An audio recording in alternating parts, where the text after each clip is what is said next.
রাসূল সাল্লাল্লাহু আলাইহি ওয়াসাল্লাম বিদায় হজের ভাষণে বলে গিয়েছিলেন, তারাকতু ফিকুম আমরাইন লান তাদিল্লু মা তামাসসাকতুম বিহিমা কিতাবাল্লাহ ওয়া সুন্নাত রাসূলি। অর্থাৎ দুটি জিনিস আমি রেখে যাচ্ছি, তোমরা যদি সেগুলো আঁকড়ে ধরো তোমরা কখনো পথভ্রষ্ট হবে না। একটা হচ্ছে আল্লাহর কিতাব, দ্বিতীয়টি হচ্ছে রাসূলের সুন্নাহ। সুতরাং আমরা দারসুল কোরআন, দারসুল হাদিস এগুলো যদি ভালোভাবে আয়ত্তে রাখি আমরা কখনো পথভ্রষ্ট হব না ইনশাল্লাহ। কারণ যারা কোরআন হাদিসের সাথে যাদের সম্পর্ক থাকে তারা কখনো পথভ্রষ্ট হয় না। আল্লাহ তাআলা আমাদের সবাইকে হেদায়েতের উপরে অটল রাখুন। আল্লাহুম্মা মুকাল্লিবাল কুলুব সাব্বিত কুলুবানা আলা দীনিক, আল্লাহুম্মা মুসাররিফাল কুলুব সাররিফ কুলুবানা আলা তাআতিক। আসসালামু আলাইকুম ওয়া রাহমাতুল্লাহ। আলহামদুলিল্লাহ, আজ রবিবার। ধারাবাহিকভাবে আমরা প্রতি রবিবারে দারসুল হাদিস পেশ করি। আজকের এই পর্বে আমরা হাদিসের সাথে সম্পর্কিত কিছু পরিভাষা নিয়ে কথা বলবো। প্রথম পরিভাষাটি হচ্ছে সাহাবী। সাহাবীকে যিনি ঈমানের সঙ্গে রাসূল সাল্লাল্লাহু আলাইহি ওয়াসাল্লামের সহচর্য লাভ করেছেন এবং ঈমানের উপর মৃত্যুবরণ করেছেন তাকে রাসূল সাল্লাল্লাহু আলাইহি ওয়াসাল্লামের সাহাবী বলে। এ সম্পর্কে ইমাম বুখারী রাহিমাহুল্লাহ বলেছেন, মান সাহিবান নবিয়্য সাল্লাল্লাহু আলাইহি ওয়াসাল্লাম আও রাআহু মিনাল মুসলিমিনা ফাহুয়া মিন আসহাবি।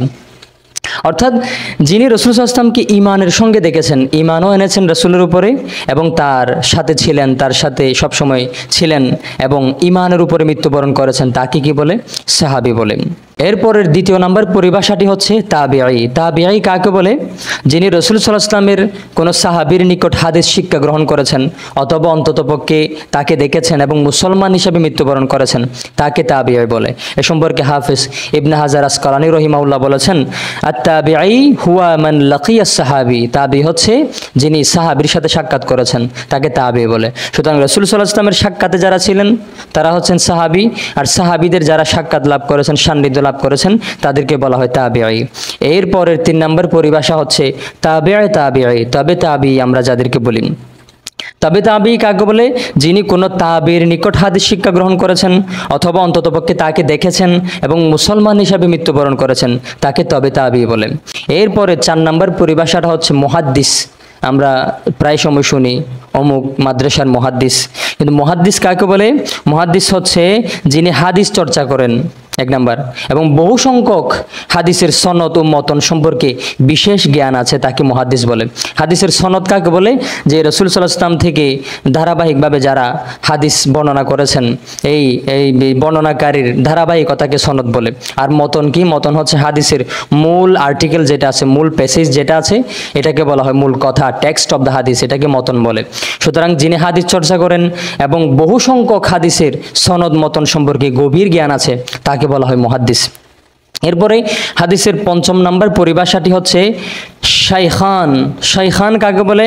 সাহাবীদের মধ্যে আবু বকর রাদিয়াল্লাহু তাআলা আনহু এবং ওমর রাদিয়াল্লাহু তাআলা আনহুকে একত্রে শাইখান বলে। কিন্তু হাদিস শাস্ত্রের মধ্যে ইমাম বুখারী রহিমাহুল্লাহ এবং ইমাম মুসলিম রহিমাহুল্লাহকে বলা হয় শাইখান। ফিকহের মধ্যে আবার ইমাম আবু হানিফা রহিমাহুল্লাহ এবং ইমাম আবু ইউসুফ রহিমাহুল্লাহকে একত্রে শাইখান বলা হয়। এরপরে হাদিসের 6 নম্বর আরেকটি পরিভাষা হচ্ছে হাফেজ। আমরা জানি কোরআন যারা মুখস্থ করেন তাদেরকে হাফেজ বলে, কিন্তু হাদিসেরও হাফেজ আছে। হাদিসের হাফেজ কারা? যিনি সনদ ও মতনের বৃত্তান্ত সহ, সনদ কার থেকে কে বর্ণনা করেছে এগুলো সহ, মতনের বৃত্তান্ত সহ 1 লক্ষ হাদিস যার আয়ত্তে আছে তিনি হচ্ছেন হাফেজ, হাফিজুল হাদিস তাকে বলা হয়। আর 7 নম্বর যেটা পরিভাষা এটা হচ্ছে হুজ্জাত। হুজ্জাত কাকে বলে? যিনি 3 লক্ষ হাদিস আয়ত্ত করেছেন তাকে বলা হয় হুজ্জাত। 3 লক্ষ হাদিস যার আয়ত্তে আছে তাকে বলা হয় হুজ্জাত। এরপরে হাকিম কাকে বলে? রাসূল সাল্লাল্লাহু আলাইহি ওয়াসাল্লামের সব হাদিস যার আয়ত্তে আছে তাকে বলা হয় হাকিম। এরপরে হাদিসের 9 নম্বর যেটা পরিভাষা আমরা জানবো সেটা হচ্ছে রিজাল। রিজাল কাকে বলে? আমরা জানি রজুলুন অর্থ পুরুষ বা মানুষ। রিজাল কাকে বলে? হাদিসের রাবির সমষ্টিকে রিজাল বলে। হাদিস যারা বর্ণনা করেছেন তাদের সমষ্টিকে বলা হয়, একসঙ্গে তাদেরকে বলা হয় রিজাল। আবার যেই বইয়ের মধ্যে বা যেই শাস্ত্রের মধ্যে রাবিগণের জীবনী নিয়ে আলোচনা করা হয় বা চর্চা করা হয় তাদেরকে বলা হয় আসমাউর রিজাল বলা হয়। অর্থাৎ রাবিগণ তাদের সম্পর্কে গভীরভাবে আলোচনা করা দরকার, কারণ হাদিস যিনি বর্ণনা করেছেন তার মধ্যে যদি ন্যায়পরায়ণতা না থাকে, কিছু শর্ত না থাকে, তার হাদিস গ্রহণ করা যাবে না। তাই রিজাল শাস্ত্র রয়েছে, হাদিসের রাবিগণ সম্পর্কে আলোচনা করে এমন শাস্ত্রকে বলা হয় রিজাল শাস্ত্র।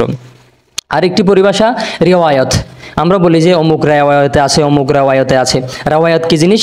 হাদিস বর্ণনা করাকে বলা হয় রাওয়ায়াত। কখনো কখনো মূল হাদিসকেও রাওয়ায়াত বলা হয়। যেমন আমরা অনেকে বলি এই কথার সমর্থনে একটি রাওয়ায়াত আছে, একটি রাওয়ায়াত আছে মানে একটি হাদিস আছে। আরেকটি পরিভাষা সেটা হচ্ছে সনদ। আমরা আগেও জেনেছি আগের পর্বে, সনদ কাকে বলে? হাদিসের মূল কথাটুকু যে সূত্র পরম্পরায় গ্রন্থ সংকলনকারী পর্যন্ত পৌঁছেছে তাকে সনদ বলা হয়। এতে হাদিস বর্ণনাকারী নাম একের পর এক সজ্জিত থাকে, একের পর এক হাদিস বর্ণনাকারীদের নাম ধারাবাহিকভাবে থাকে, একে বলা হয় সনদ। আর মতন সম্পর্কে আমরা জেনেছি, মতন হচ্ছে হাদিসের মূল কথাকে বলা হয় মতন। আজকের এই পর্বে আমরা হাদিসের 12টি পরিভাষা সম্পর্কে জেনেছি। আগামী পর্বে আরও কিছু পরিভাষা এবং শুদ্ধতা ও দুর্বলতার দিক থেকে হাদিস কত প্রকার, সহিহ হাদিস কি, জয়ীফ হাদিস কি, সহিহ হাদিসের শর্তাবলী কি কি, এ বিষয়ে আলোচনা করব। আল্লাহ তাআলা আমাদের সবাইকে ততদিন পর্যন্ত হায়াতে বাঁচিয়ে রাখুন এবং আগামী পর্বগুলো দেখার জন্য আমন্ত্রণ জানিয়ে আজকের পর্ব এখানে শেষ করছি। আসসালামু আলাইকুম ওয়া রাহমাতুল্লাহি ওয়া বারাকাতুহু।